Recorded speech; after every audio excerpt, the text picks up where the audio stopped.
Fareed Zakaria, GPS, CNN Sunday morning 10 Eastern and Pacific. By every account, Egypt's revolution was genuinely spontaneous. A few groups, until then small, called for protests in Tahrir Square. The protests had until then been small, often involving a few thousand people at most. But this time, in January of this year, perhaps because of the example of the revolt in Tunisia, many, many more came. And as more people streamed into Tahrir Square, others saw them, got emboldened and came out as well. And it all started with a few young people.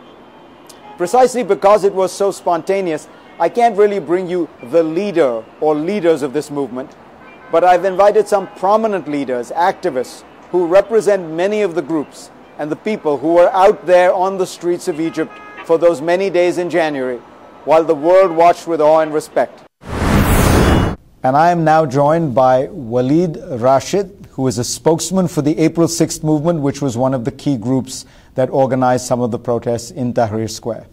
By Sarah Abdulrahman, who is a classic student activist and, she adds, a video blogger. Sarah was at the square from day one to the last day. Noor, also a student activist, a law student, who has been very active during the protests as well. And the lawyer to every activist protester who has been involved in these protests, Rajia Omran, who is a human rights activist and a lawyer. So let me just begin by asking Sarah a simple question. How has the revolution fared so far? I believe that the revolution hasn't really happened yet. It's an uprising so far. The gains of the revolution we haven't really seen. We are now under military rule. The military is completely abusing their powers in terms of military trials, abusing the protesters, and controlling the media. So to me, we are actually planning another protest on the 27th of May. Noor, when you look at the situation, there are a lot of people who I've met in Egypt who say, well, you know, these people are being too impatient. There is a path, there was a referendum, there is a process that's been laid out. Why are the students, why are the revolutionaries so impatient?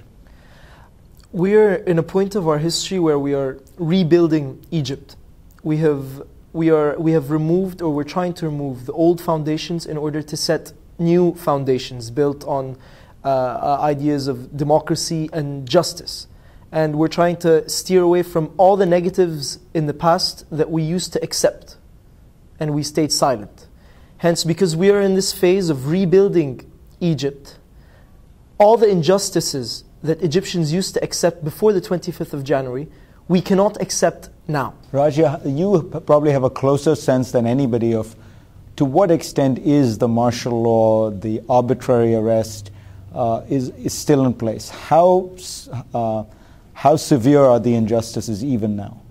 We believe and we know that the fight and the struggle is long. It's going to take time. And despite that, right now the picture doesn't look great. Yes, there are people being arrested and put on military trials. Not just the activists, but regular citizens, you know, who break the curfew or are framed for cases of possession of weapons or, you know, the number anything. I've heard is 10,000 people under military trials. Yeah, I think it could be a bit less now, but I mean, it is definitely between 5,000 to 10,000. I think nobody really has the statistics. I think the pressure and the campaigns done by the local activists, by some international media on these issues has forced the Supreme Council of Military Forces, the armed forces, to take another look at why are they going to the military trials and to say, okay, maybe we need to take a step back and not put civilians on trial. Sarah, is there a danger that the Egyptian people, they're going to say, you know what, we've had it. We've had enough of these protests. We want a normal life. The economy is doing badly. We don't need another revolution right now. Actually, I think that this is already happening. As I mentioned before, the military is using the media to get people to think that there's no security in Egypt, and they're making the people think by certain media messages that the economy is going downhill. not because of anything but these protests. And these protesters and these revolutionaries are the ones responsible for, if you don't have dinner on the table, it's probably the protesters in Tahrir. Now, the military is playing a very smart game. I mean, if you spoke to me 2 weeks ago, I would have said, I love the military, and I would have been very happy with our revolution, and very hopeful. But what happened in the past few days is that I realized that the army and the police deliberately ignore hospitals, so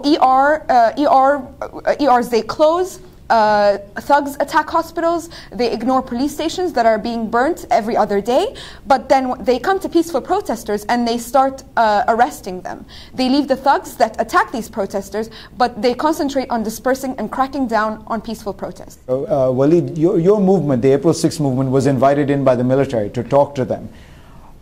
What is your sense? Do you trust these people that they are trying to preside over a transition to democracy? To be honest with you, in politicals, there is nothing called trust or not. That you are telling me something, okay, fine. You can say anything very easy, but what about the actions? Nothing. They keep saying, okay, fine, we will do, but no actions. You are telling me that, okay, fine, there is no military courts unlike that, and next day there is some guys are arrested and put them in jail, and we don't know anything about them. That I think Raja was searching about some of them for a few days. We don't know actually what is the location of them. We don't know what the number actually of them. So many things are going like that. Here people are saying, according to Sarah, what Sarah she said, here some people are saying in Egypt that army is red line. Nothing is called red line. Red line, it must be my freedom, my rights. Yeah. So what is the demand if there is a second set of protests? What is it? The first protests were so successful because there was a very simple, powerful, evocative demand. The end of the Mubarak regime, the end of, Mubarak had to resign. If you gather in Tahrir Square again, what will be the demand that people in Egypt and the world can understand? Okay. The second set of demonstrations will have specific demands. There are several demands. However, some of the most notable demands are an absolute end to military trials for civilians. If the military is going to rule Egypt, going to rule the civilians, then they abide by the civilian laws. They don't subject us to military laws. Freedom of the media without censorship, without control that is inflicted by several different authorities, mainly. And again, there is still censorship in Egypt. That's the thing. There is still censorship. Let me ask you, will you be there on the 27th? Yes, I will be there like I've been there in every single protest for the last 10 years. You will be there? I will be there. You will be there? We'll all meet there. We will be before 27. We're going down tomorrow. When we come back, I'm going to ask all four of them what they thought of President Obama's speech, what they think of American foreign policy in general.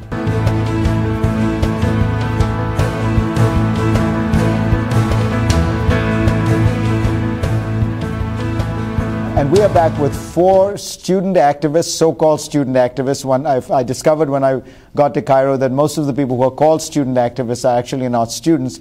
One of them explained to me, Waleed, that when they started these pro-democracy marches 5 or 7 years ago, they were students, which is why they're called students.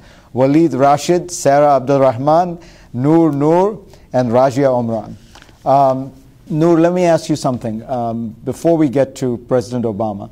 Your father ran for president against Hosni Mubarak and was arrested, beaten up. Does he regard what you have managed to do as a success? When I say you, I mean your generation. I think everyone in Egypt, not just my father, but everyone in Egypt, especially the older generations, for a period of time, they just looked at the younger generations with admiration. And this is something that the younger generations are not used to in Egypt. We were not used to older generations just thanking us for our efforts and feeling like we did something. So obviously my father was one of the people who were extremely proud of our generation. And he was also, him as well as many people from the older generations also joined in the revolution in itself. All right. Now, as always within America, enough about you. Now, what do you think of us? So, Sarah, what did you think of President Obama's speech? The U.S. foreign policy, I believe, is completely inconsistent when it comes to the region. Also, they decided very last minute to support the people of Egypt during our revolution. Hillary Clinton would say one thing and President Obama would say the other. Every other day, they did not really decide on what they want to do. Do you think that's the general feeling, that the United States was too late in supporting the Egyptian revolution? Yes, especially when we get hit with tear gas and then we pick it up after the tear gas is completely taken over our bodies, and we see the mark "Made in USA." So that did not really send the message that I think President Obama is always talking about American values. I thought President Obama was trying to do was to present the broad picture and say, look, in general, we support all these movements. Of course, there are going to be differences. Of course, there are going to be specific policies. But he was trying to say the United States is broadly in support of democratic reform everywhere. Did that not ring true for you? To tell you the truth, I was not impressed, and I didn't expect to be impressed. Like I was not impressed when he came to Cairo and gave the speech. What would impress you? What should you say? I would like to have a consistent U.S. policy that is fair and broad across the Middle East. If we're talking what about, does that mean? It's the American policy towards the Arab countries and Israel to be the same. If you analyzed what he said about Israel and what he said about the other countries, completely inconsistent. Zanur, what did you think? I, like Rajia, was not impressed and was not expecting to be impressed, simply because Obama is very good with words. If anything, the U.S. Foreign Office is very good with words and horrible with actions. All I could see was hypocrisy and the continuation of hypocrisy. Is the hypocrisy all about Israel-Palestine, or is it about the issues relating to? Would you like him to take a stronger stand on Syria, for example? Okay, I would like him to take a stronger stand on any case of any atrocities that occur in the region, whether or not by an Arab country or whether or not by Israel. Stances must be taken. However, the problem is when I come to see the United States and their foreign policy, this is the same regime that supported Mubarak for the last 30 years. This is the same regime that up to this day has not spoken one word about Saudi Arabia, simply because they're worried about whether or not gas prices are going to go up tomorrow. You guys are being very hard on Obama. What would you say? You know that I didn't discuss it with Noor, but really I have the same comment that to be honest with you, Obama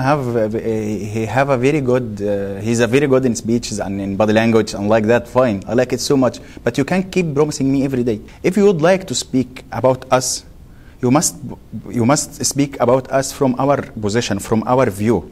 I just wanted to add something to what you just said right now about understanding the Arab mentality. I think that